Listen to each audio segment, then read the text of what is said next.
Hello everyone, I am doctor Alok Agarwal और आज के इस वीडियो से हम स्टार्ट कर रहे हैं basic mechanical engineering PT 203 unit 5 that is reciprocating machines.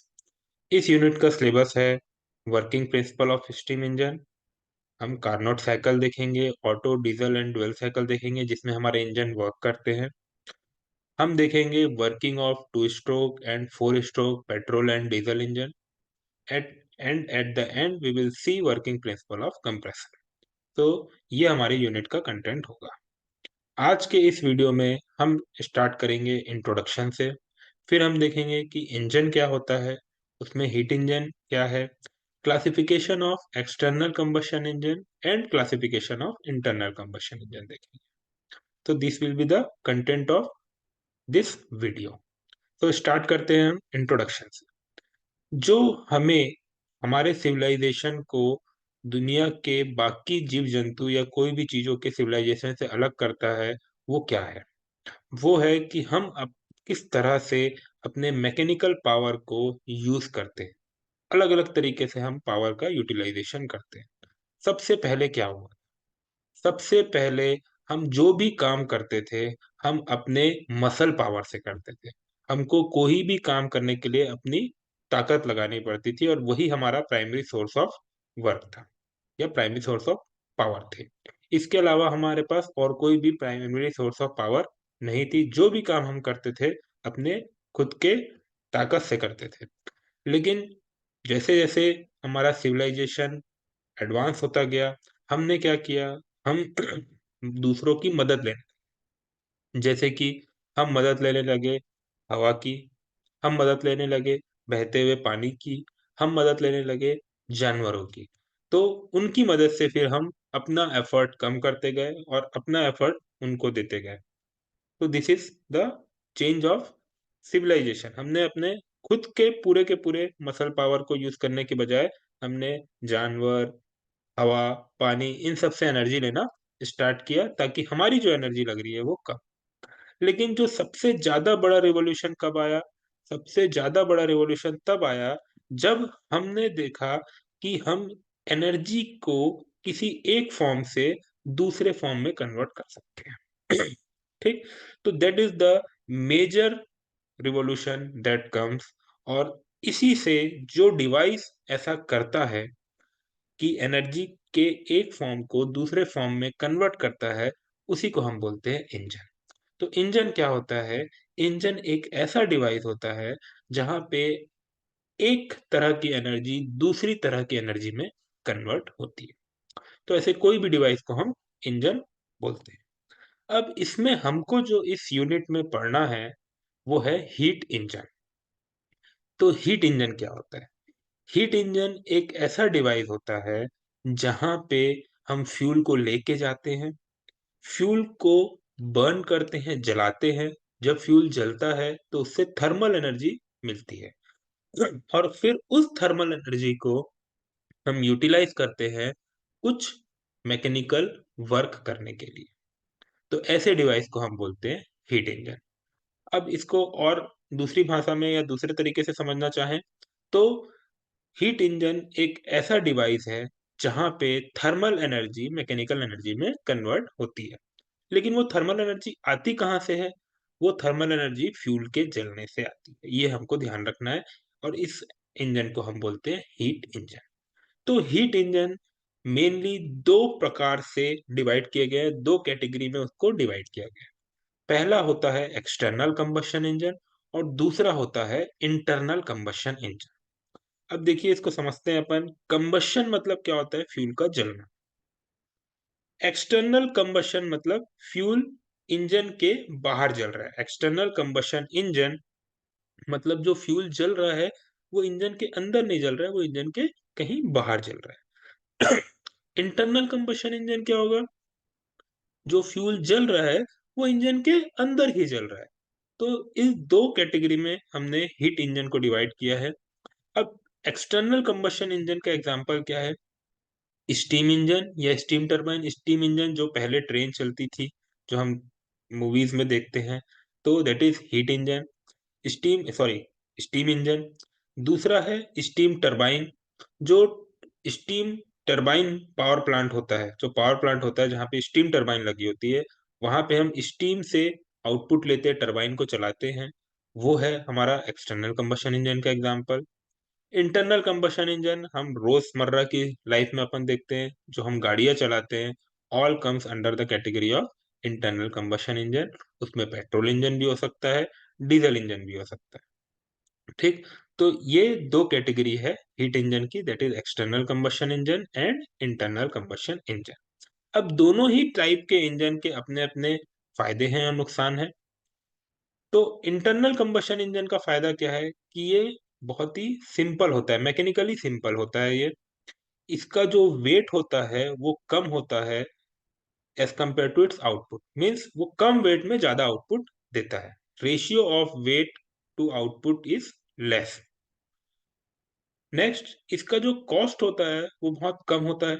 हम देखते हैं कि 5 लाख में भी हम गाड़ी ले लेते हैं, 70 हजार में भी हम बाइक उठा लेते हैं। तो इसका जो कॉस्ट होता है वो बहुत कम होता है, ठीक। ये इसकी इफिशियंसी बहुत ज्यादा होती है as compare to external combustion engine, ठीक। वही जो एक्सटर्नल कंबशन इंजन है, उसका एडवांटेज क्या होता है? जो इसमें फ्यूल यूज होता है एक्सटर्नल कंबशन इंजन में, वो जनरली सॉलिड फ्यूल होता है। और वो जो सॉलिड फ्यूल होता है वो सस्ता होता है, एग्जाम्पल है कोयला, ठीक। और वो उसको हैंडल करना भी बहुत आसान होता है, उसको एक जगह से दूसरी जगह ट्रांसपोर्ट करना भी बहुत आसान होता है। हम देखते हैं ट्रेनों में कोयला जाता है, तो उसकी हैंडलिंग बहुत आसान होती है। वहीं जो इंटरनल कंबशन इंजन है, उसमें क्या है? उसमें पेट्रोल या डीजल है, जो कि बहुत ज्यादा वॉलेटाइल होता है, और वो उसको हैंडल करना बहुत डिफिकल्ट होता है, उसकी कॉस्ट भी ज्यादा होती है फ्यूल की। तो इंटरनल कंबशन इंजन का जो फ्यूल है उसकी कॉस्ट ज्यादा होती है, एक्सटर्नल कंबशन इंजन का फ्यूल बहुत चीप होता है और उसको हैंडल करना आसान होता है।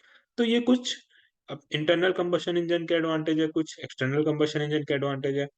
जो इनिशियल कॉस्ट होती है, जैसा कि मैंने आपने बताया कि इंटरनल कंबशन इंजन की इनिशियल कॉस्ट बहुत कम होती है, लेकिन जो एक्सटर्नल कंबशन इंजन है, स्टीम इंजन हो गया या स्टीम टरबाइन का सेटअप करना है हमको पावर प्लांट, तो उसके लिए हमको बहुत ज्यादा इन्वेस्टमेंट लगता है, ठीक। नेक्स्ट, अब हम आते हैं classification of external combustion engine. और इस एक्सटर्नल कंबशन इंजन में भी हम क्या देखेंगे? हम स्टीम इंजन का क्लासिफिकेशन देखेंगे, क्योंकि हमारे सिलेबस में स्पेसिफिकली स्टीम इंजन है। तो स्टार्ट करते हैं। सबसे पहले स्टीम इंजन को क्लासिफाई किया गया है on the basis of position of cylinder. जो सिलेंडर होता है उसके पोजीशन के हिसाब से जो स्टीम इंजन होता है वो 3 कैटेगरी में डिवाइड है।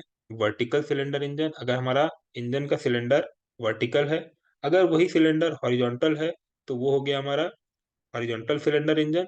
और अगर किसी एंगल में रखा है, इंक्लाइंड है, तो वो हो गया इंक्लाइंड सिलेंडर इंजन।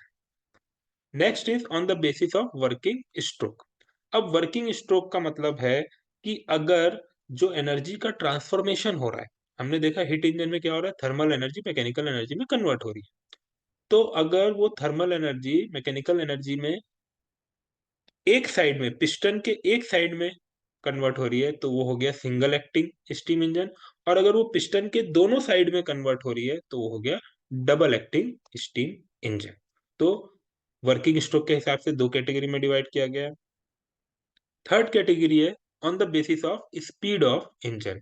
तो इंजन की स्पीड, तो इसमें 3 कैटेगरी है, low, medium and high speed engine. अगर क्रैंक शाफ्ट की स्पीड 100 से कम होती है तो वो होता है लो स्पीड इंजन। अगर क्रैंक शाफ्ट की स्पीड 100 से 200 के बीच होती है तो वो होता है मीडियम स्पीड इंजन। और अगर क्रैंक शाफ्ट की स्पीड 200 आरपीएम से ज्यादा होती है तो वो होता है high speed engine. Next classification is on the basis of field of application. तो एप्लीकेशन के फील्ड में 3 कैटेगरी में डिवाइड किया है। लोकोमोटिव इंजन, जो हम ट्रेनों में देखते हैं। स्टेशनरी इंजन, जैसे कि जो इंजन स्टेशनरी होता है, जिसको हम मूव नहीं करा सकते, वहां पे स्टीम इंजन का यूज होता है। और तीसरा होता है मेराइन इंजन, जो कि शिप्स वगैरह में भी यूज होता है। तो ये 3 कैटेगरी में हमने on the basis of application इसको डिवाइड किया है। Next, on the basis of exhaust of steam. अब देखिए, इसमें 2 कैटेगरी में डिवाइड किया गया है। एक कंडेंसिंग इंजन होता है और एक non condensing engine. Condensing engine मतलब जो स्टीम अपना काम करके बाहर निकल रही है, उसको अगर हम किसी कंडेंसर में लेके गए और उस स्टीम का टेम्परेचर कम करके उसको वापस से पानी में बदल रहे हैं, तो वो हो गया हमारा कंडेंसिंग इंजन। वहीं अगर हम जो स्टीम अपना काम कर गई, थर्मल एनर्जी को मैकेनिकल एनर्जी में कन्वर्ट कर गई, उसके बाद हम उसको कंडेंसर में नहीं ले जा रहे, डायरेक्ट उसको इजेक्ट कर दे रहे हैं एटमॉस्फेयर में, तो ऐसे इंजन को हम बोलते हैं non condensing engine. Last category है on the basis of expansion of steam और नंबर ऑफ सिलेंडर। अब देखिए क्या हो रहा है, यहाँ पे स्टीम बनी, पानी से स्टीम बनी, तो उसका बहुत ज्यादा हाई प्रेशर हो गया। अब वो हाई प्रेशर की स्टीम को अगर मैं सिंगल सिलेंडर में लेके गया और वहां पे जो स्टीम की जो प्रेशर है उसको कम किया, थर्मल एनर्जी को मैकेनिकल एनर्जी में कन्वर्ट किया और उसके बाद स्टीम को इजेक्ट कर दिया, तो ये हो गया मेरा सिंपल स्टीम इंजन। लेकिन वहीं अगर मैं जो स्टीम की पूरी एनर्जी ले रहा हूँ, जो उसके प्रेशर को ड्रॉप करा रहा हूँ, वो अगर स्टेजेस में किया, एक से ज्यादा सिलेंडर में लेके गया और उस स्टीम की एनर्जी को यूटिलाइज किया अलग अलग नंबर ऑफ सिलेंडर में, मोर देन वन, तो उसको हम बोलेंगे कंपाउंड स्टीम इंजन। तो ये हो गया क्लासिफिकेशन ऑफ स्टीम इंजन, 6 अलग अलग कैटेगरी। नेक्स्ट अब हम आते हैं classification of internal combustion engine. दोनों डिफरेंट है, ध्यान रखिएगा, एक्सटर्नल कंबशन इंजन का क्लासिफिकेशन अलग है, इंटरनल कंबशन इंजन का क्लासिफिकेशन अलग है। एग्जाम में क्वेश्चन किसका आता है उसके हिसाब से हमको आंसर करना। तो इंटरनल कंबशन इंजन का क्लासिफिकेशन सबसे पहले on the basis of engine design. अब इंटरनल कंबशन इंजन मतलब क्या है, कि जो फ्यूल है वो इंजन के अंदर जलेगा। एक्सटर्नल कंबशन इंजन था जहां पे फ्यूल बाहर जलता था। इंटरनल कंबशन इंजन में इंजन के डिजाइन के बेसिस में इंजन को दो कैटेगरी में डिवाइड किया गया है। पहला होता है रेसिप्रोकेटिंग इंजन और दूसरा होता है रोटरी। अब ये क्या होता है कि अगर एनर्जी का ट्रांसफॉर्मेशन जो थर्मल एनर्जी मैकेनिकल एनर्जी में कन्वर्ट हो रही है, वो अगर किसी एक ऐसे कंपोनेंट में हो रही है जो कि रेसिप्रोकेट कर रहा है, to and fro motion motion कर रहा है, तो ऐसे इंजन को हम बोलेंगे रेसिप्रोकेटिंग इंजन। वहीं अगर वो थर्मल एनर्जी मैकेनिकल एनर्जी में कन्वर्ट हो रही है या मैकेनिकल वर्क में कन्वर्ट हो रही है ऐसे कंपोनेंट में जो रोटेट कर रहा है, तो उसको हम बोलेंगे rotary engine. Next is on the basis of thermodynamic cycle, कि इंजन जो है वो किस साइकिल पे वर्क कर रहा है, जिसको हम मेथड ऑफ हीट एडिशन भी बोल सकते हैं। तो ऐसे में दो कैटेगरी में डिवाइड किया गया है, ऑटो साइकिल और डीजल साइकिल। जितने भी पेट्रोल इंजन है वो ऑटो साइकिल पे वर्क करते हैं, जिसको हम कांस्टेंट वॉल्यूम साइकिल से के नाम से भी जानते हैं। और जितने भी डीजल इंजन है वो डीजल साइकिल पे वर्क करते हैं, जिसको हम कांस्टेंट प्रेशर साइकिल भी बोलते हैं। थर्ड कैटेगरी है on the number of stroke, on the basis on the number of stroke, कि कितने स्ट्रोक में एक साइकिल कंप्लीट होगी। तो अगर हम बात करें तो ये दो कैटेगरी में डिवाइड है अगेन, 4 स्ट्रोक इंजन और 2 स्ट्रोक इंजन। अगर इंजन में जो इंजन एक साइक्लिक प्रोसेस पे वर्क कर रहा है, अब जो साइक्लिक प्रोसेस है अगर पिस्टन के 4 स्ट्रोक में कंप्लीट हो रही है, तो उसको हम बोलेंगे 4 स्ट्रोक इंजन। और अगर वही एक साइकिल पिस्टन के 2 स्ट्रोक में कंप्लीट हो रही है, तो हम उसको बोलेंगे 2 स्ट्रोक इंजन। ये सबको हम डिटेल में आगे वीडियोस में देखेंगे। Next is on the basis of ignition method. मतलब इग्निशन मेथड मतलब फ्यूल को जलाने की प्रक्रिया, कि फ्यूल किस तरह से जल रहा है इंजन के अंदर।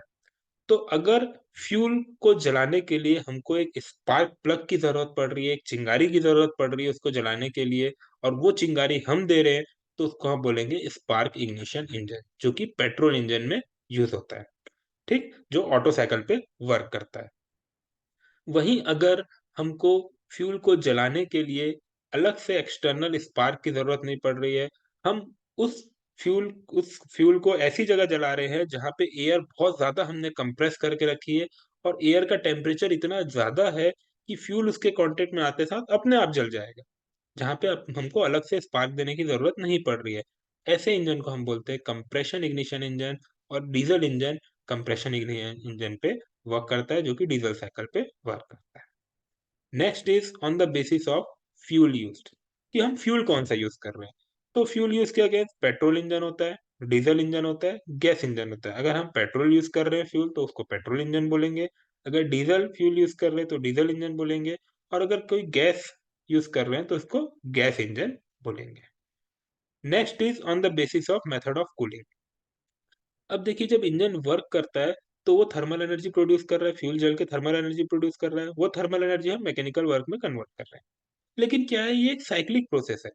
तो जो थर्मल एनर्जी मैकेनिकल वर्क में कन्वर्ट हो रही है वो पूरी की पूरी तरह 100% कन्वर्जन नहीं हो रहा है, कुछ थर्मल एनर्जी कन्वर्ट नहीं हो रही है। तो वो थर्मल एनर्जी क्या हो रही है, डिसिपेट हो रही है। डिसिपेट कहाँ से हो रही है, इंजन के चारों तरफ से डिसिपेट हो रही है। और अगर वो प्रॉपरली डिसिपेट नहीं होगी तो क्या होगा, इंजन का टेम्परेचर हर एक साइकिल में बढ़ता जाएगा। तो इससे क्या होगा, इंजन में प्रॉब्लम आएगी, इंजन में ओवरहीटिंग की प्रॉब्लम आएगी और इंजन हमारा फेल हो जाएगा। तो जो एनर्जी हम फ्यूल की मैकेनिकल वर्क में नहीं कन्वर्ट कर रहे हैं और जो एनर्जी इंजन के बाकी कंपोनेंट अब्सॉर्ब कर रहा है उसको हमको इंजन से बाहर निकालना है। तो उसके लिए हमको कूलिंग सिस्टम लगाना पड़ता है और वो कूलिंग सिस्टम दो कैटेगरी में हम डिवाइड करते हैं। एक होता है एयर कूल्ड सिस्टम और दूसरा होता है water cooled system. Air cooled system क्या है, जो हम बाइक्स में देखते हैं जहाँ पे फिन्स निकली होती है, that is called air cooled system. और जो कार वगैरह में बड़ी गाड़ियों में होता है वहां पे वाटर कूल्ड सिस्टम होता है जहाँ पे हम रेडिएटर यूज करते हैं। Next is on the basis of speed of engine. यहाँ पे भी हमने तीन कैटेगरी में डिवाइड किया, high speed, medium speed and low speed.